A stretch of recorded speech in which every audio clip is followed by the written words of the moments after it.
Children of God, both Jews and Catholics hold the Sabbath as sacred, but they understand and live it in different ways.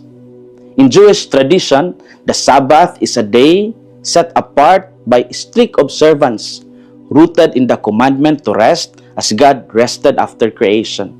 Over time, this developed into detailed regulations meant to protect the holiness of the day, defining what could and what could not be done, including limits on work, movement, and healing, unless life was in immediate danger.